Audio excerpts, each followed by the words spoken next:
جب روحیں جسموں سے ملا دی جائیں گی، اور جب اعمال کے دفتر کھولے جائیں گے، اور جب آسمان کی کھال کھینچ لی جائے گی، اور جب دوزخ کی آگ بھڑکائی جائے گی، اور جب بہشت قریب لائی جائے گی، تب ہر شخص معلوم کر لے گا کہ وہ کیا لے کر آیا ہے۔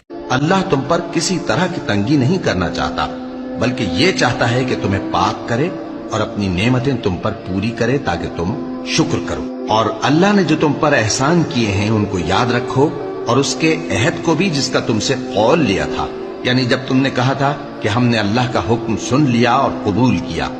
اور اللہ سے ڈرو، کچھ شک نہیں کہ اللہ دلوں کی باتوں تک سے واقف ہے۔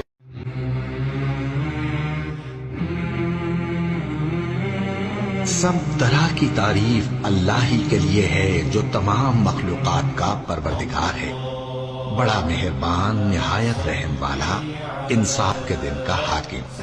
اے پروردگار، ہم تیری ہی عبادت کرتے ہیں اور تجھی سے مدد مانگتے ہیں۔ ہم کو سیدھے رستے چلا، ان لوگوں کے رستے جن پر تو اپنا فضل و کرم کرتا رہا، نہ ان کے جن پر غصے ہوتا رہا، اور نہ گمراہوں کے۔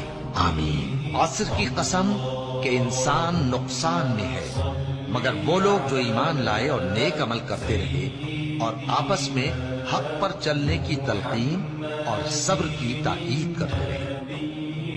اے انسان، تجھ کو اپنے رب کریم کے بارے میں کس چیز نے دھوکہ دیا؟ وہی تو ہے جس نے تجھے بنایا، پھر تیرے اعضاء کو درست کیا اور تیری قامت کو معتدل رکھا، جس صورت میں چاہا تجھے جوڑ دیا۔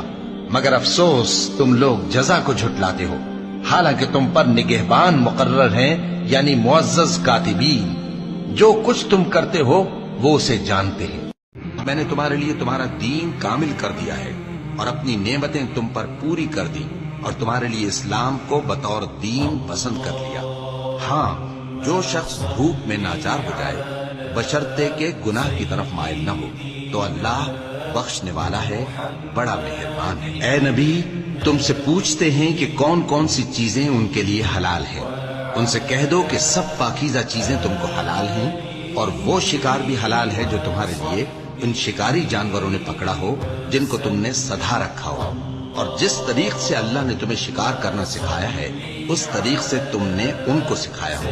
تو جو شکار وہ تمہارے لیے پکڑ رکھیں اس کو کھا لیا کرو، اور شکاری جانوروں کے چھوڑتے وقت اللہ کا نام لے لیا کرو، اور اللہ سے ڈرتے رہو، بے شک اللہ جلد حساب لینے والا ہے۔ آج تمہارے لیے سب پاکیزہ چیزیں حلال کر دی گئی، اور صبح کو قرآن پڑھا کرو، کیونکہ صبح کے وقت قرآن کا پڑھنا